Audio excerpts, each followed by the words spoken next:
2 years ago, today, this day, July 7th, 2021, the international world committed the greatest act of racism that has ever happened in history.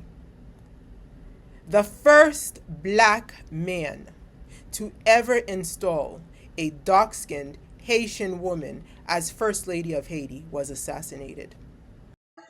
Yo di, occasion ça pour opérateur ou tirer sur nous.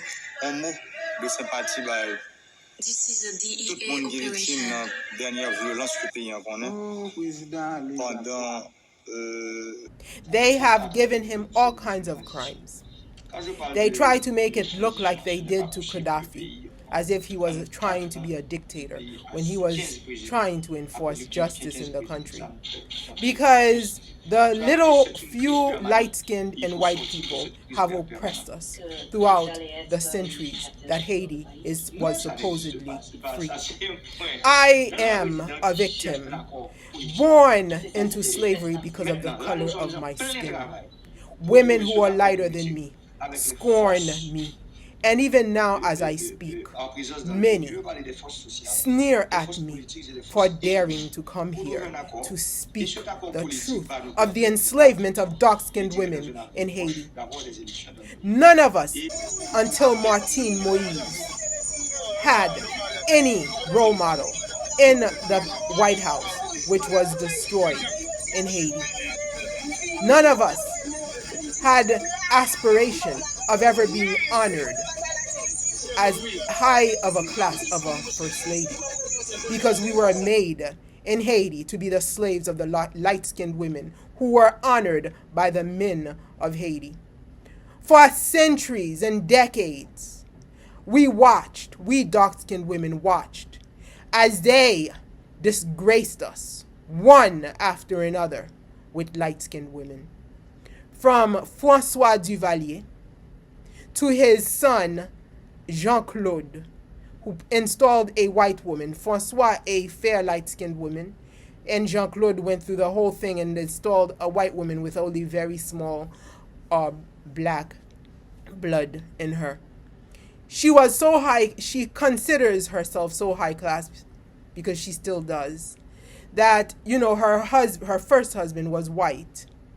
However, if the president wanted to marry her, that was class enough for her, because we were inferior to her as dark-skinned women. And after her, when Jean-Claude was ousted by the people, and he was ousted peacefully. Nobody murdered him. Nobody killed him like a beast with his half-white woman. And they still instituted a priest who was supposed to be an example for all the people, like a father to us all. But that priest, who could have saved us, was removed from office and then trained to hate us. Because when he came back, he instituted a mulatto woman as his first lady. And that continued the trend of diminishing the black women to mere slaves to be yelled at and scorned by the light-skinned women. They laugh at us. And the examples that I have of them laughing at us was in 2012. A young girl from my city of birth was crowned as Miss Immaculate, okay, as a beauty of the country. But the light-skinned girls, being trained as superior to us, sneered, laughing at her as if it was a favor they were doing her to crown her as beautiful, because they were the ones who were beautiful. And then, even after they massacred, butchered, murdered, me, with guns, criblé, with bullets, the president, like the savages that they were, the racist cannibals, butchered, assassinated the black president with the black wife. And they almost killed the wife. After they did that, they dared to come online at the funeral of this black man. They dared to sneer at the daughter for her natural hair and her dark skin. And sadly enough, the generations that are being risen do not know the value of their black skin. And we black women are still being dishonored on Haitian soil. So I honor today Jovenel Moise, who, without ever saying a word, but by his actions alone, was the one who fought for the dark-skinned Haitian women. Pour le pays, pour les ancêtres, marchons unis, dans nos rangs, point de traite, du sol soyons seuls maîtres, marchons unis pour le pays, pour les ancêtres, marchons unis pour le pays, pour les ancêtres.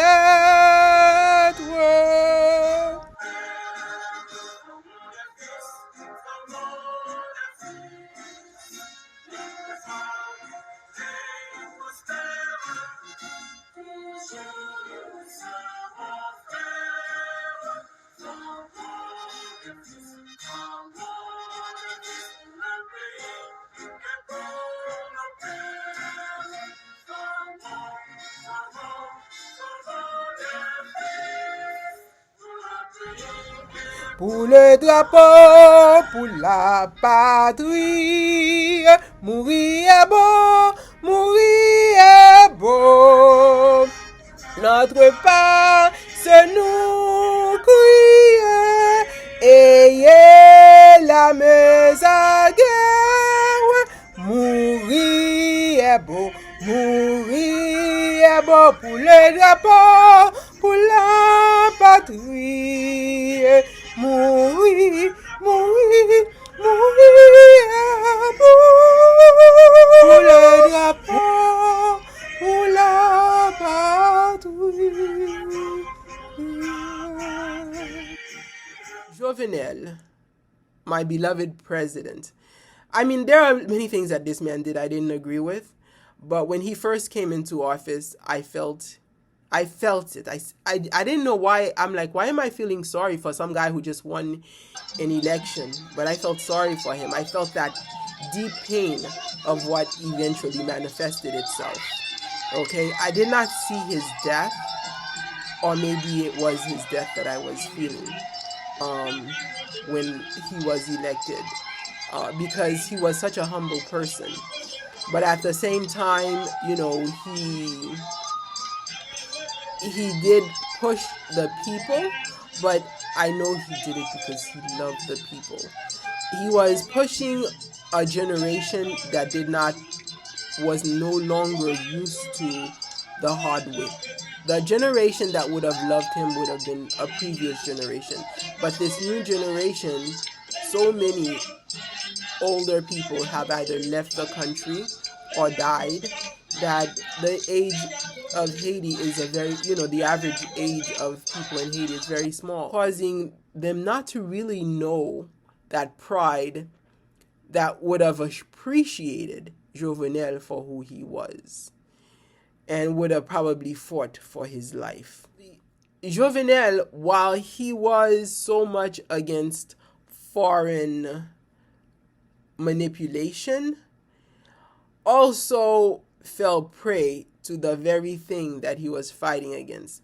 I am not saying that these people are evil, but then when you are going to fight for your people, you must fight 100% for your people. One of the things that I had an issue with Jovenel was the fact that he admitted going to the Dominican Republic, a place that is torturing Haitian people, that is exiling us. Oh, it's okay if they exile us, but a place that is going to take people who claim not to be Haitians. If you are black and you say you're not a Haitian, you claim to be in Dominican Republic, you should stay there and suffer their racism. Why are you going to take your blacks, right? Because they say they are Dominicans. So why are you going to take your blacks and exile them to Haiti?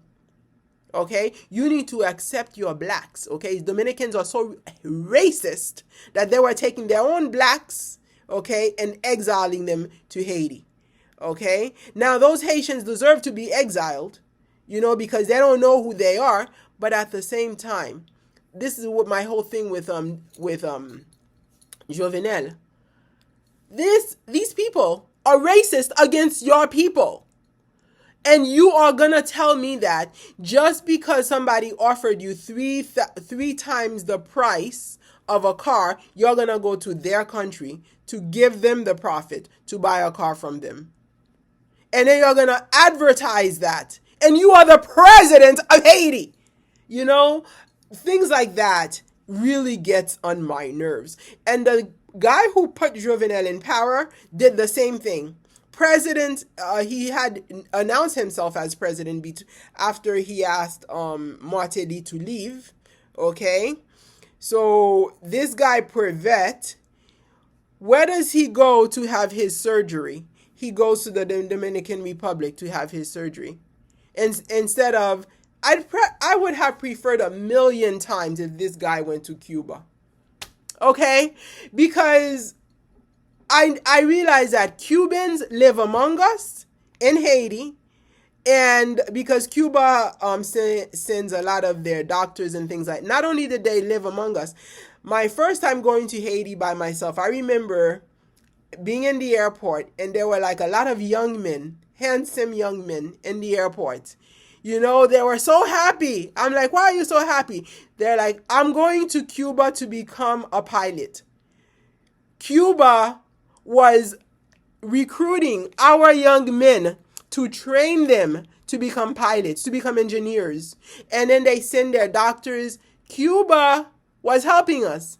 And this was when Fidel Castro was alive. So I know a lot of people, a lot of Cubans are against Fidel Castro or whatever. But I know what Cuba had been doing for our country. Okay? So for me to say I am going to promote the Dominican Republic, I think that is pathetic for any leader of Haiti. When you have Cuba who is promoting us, that you can go there and get your things done. And by the way, Dominicans, those presidents, Prevet, he survived, but the Dominicans are reputed for killing people right after they leave the opera, okay, room where they do the surgery. So, again, they're putting Dominicans higher than us. Yet, they did not acknowledge the fact, and I'm going to say it, that our Haitians who study medicine in our country, in the United States, they are placed at a higher credibility than those people from the Dominican Republic. Okay, who study medicine. Dominican Republic, most of them have to start from scratch. Whereas I can just go, I'll send you guys who want to know, you want evidence, okay? Go to the Florida Department of Health. That's one place where you see like all the criteria. Or you might want to go to the Department of Health in New York, but New York changed it. It's a lot harder to find the information than it is to find it in Florida. Go to the Florida Department of Health and look up some of the doctors that were, and look at them. The ones who study in Haiti, they come straight from Université d'Haïti, okay? Go university, guys, please support Université d'Haïti, because they have done an excellent job training our doctors. They come straight to the US as interns. They don't come and go back to medical school or go to nursing school. They come straight to the US from Université d'Haïti as intern. And I had one such testimony as well, not just by looking it up, because I wanted to find the evidence, if it was true. When a young man came to the school where I was teaching at, an adult center, and it was a Haitian community area, and the principal, who they put in jail, by the way, Principal Ridore, Florida is such a racist state. That's all I have to say. But anyway, hopefully Ridore is out of jail by now, because they had given him a 6-year term, a 6 or 7-year term in 2016. So Principal Ridore had gone on and brought in, some Emeline Michel and some examples of people, Haitians who are finding success. And there was this young man who had just come from Haiti, young doctor who had come from Haiti for a few months, and he was testifying how remarkable things were for him. He was awed, and he showed us his badge of Jackson Memorial Hospital, that he was working there as an intern straight from Haiti, and he did not expect that. But that he is not an only story. We do not speak these things, but our medical doctors get high accreditation here in the United States, whereas they're making it look as if it is the Dominican Republic. The thing, do not keep giving credit to a country that keeps destroying you and putting you down, especially when you look at the history. Haiti was always more affluential than the Dominican Republic. So something happened during my own history of experiencing racism from the Dominican Republic.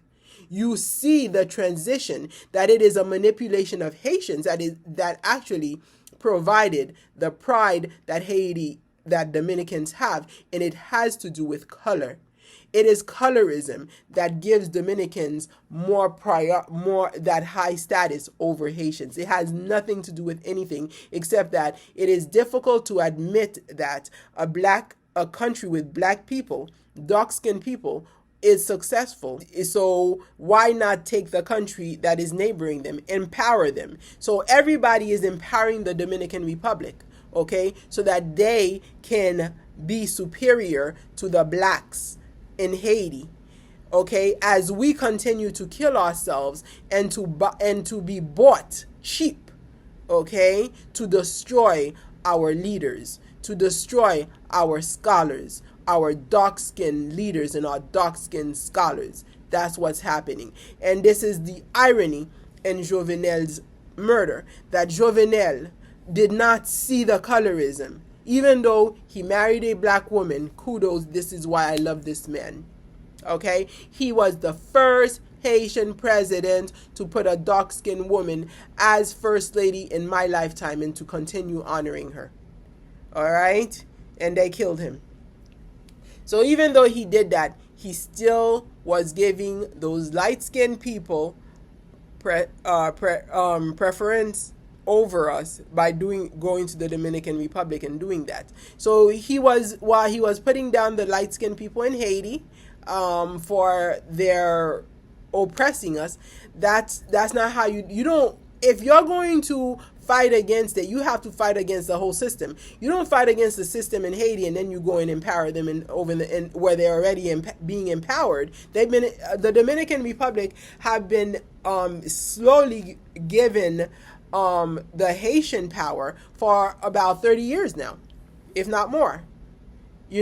As they came from their states of oppression, slowly they are empowering them because of their whiteness.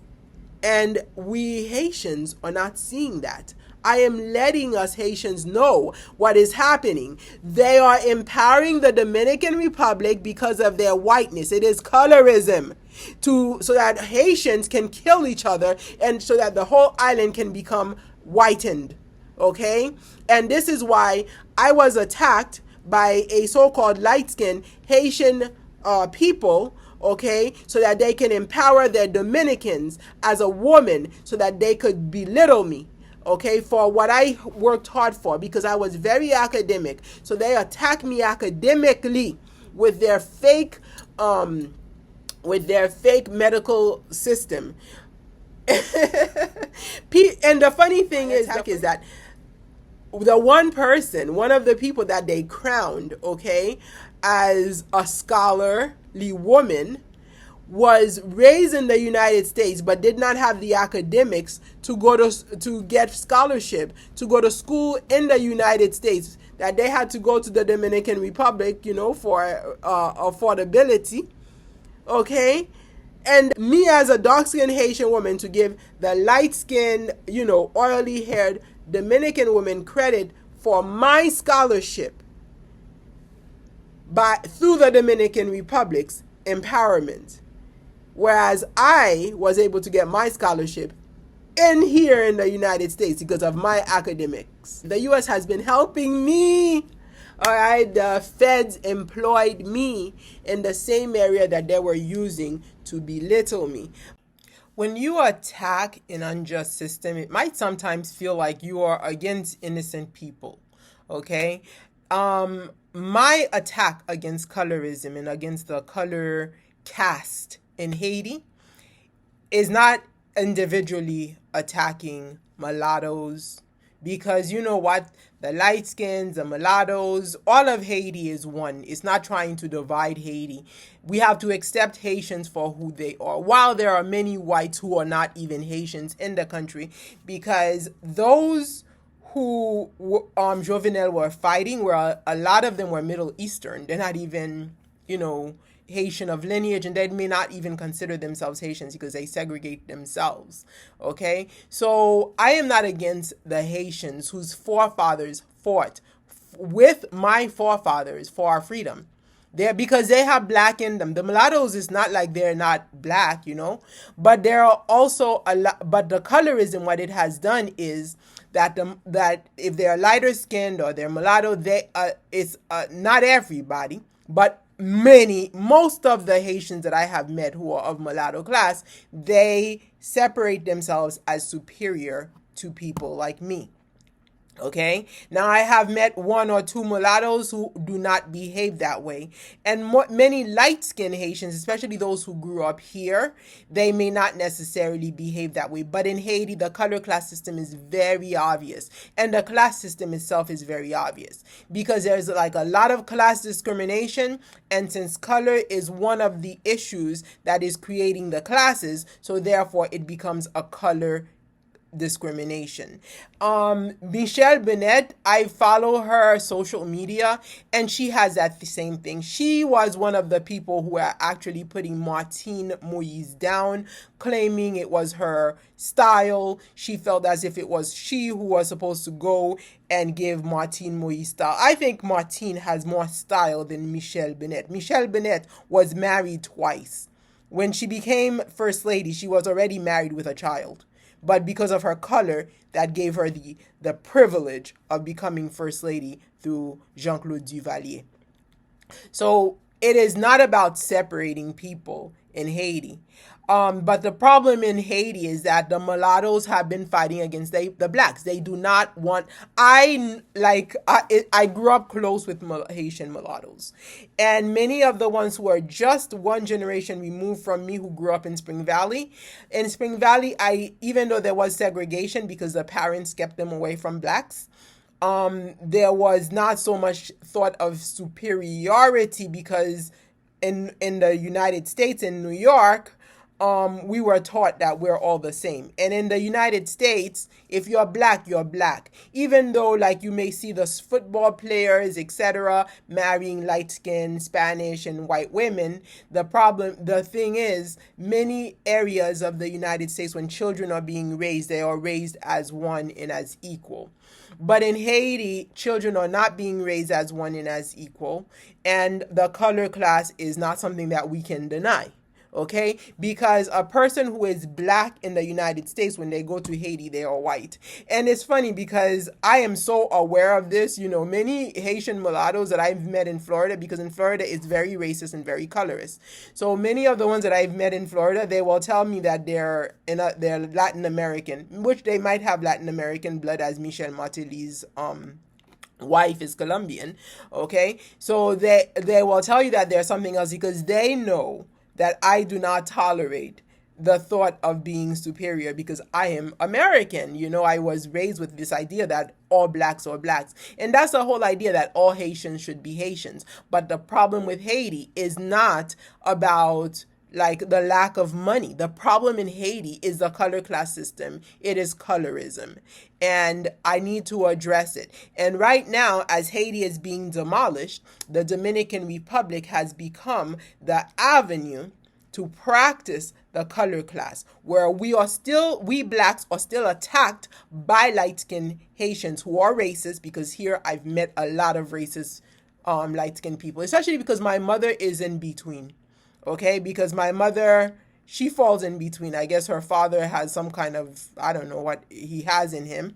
Okay, and maybe her mother was also very fair. So this is what, and my father is black, as you can see. I have my father's heritage, and you know, so my mother herself, she display the racism and the colorism, okay, because of the fact that she chose to marry a black man, but because I guess he had the class of being in America at the time. So, you know, and again, they were the fairer woman because of her skin color. She was able to marry a man who was abroad, whereas a darker woman was not given that, even in her generation.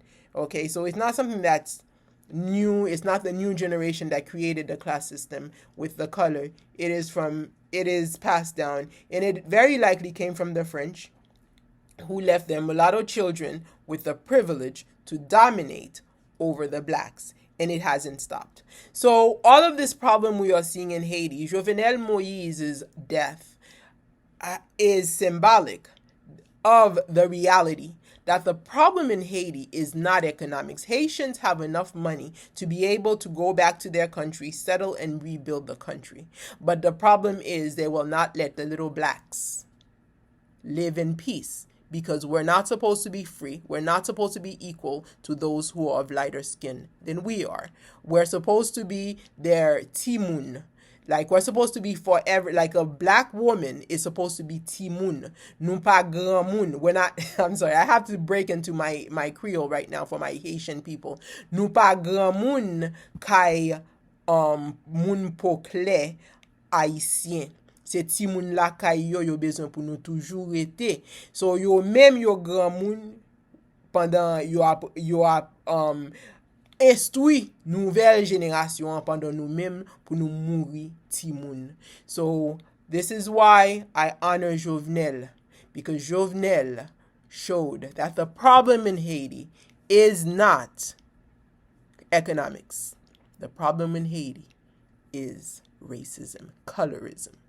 Color matters.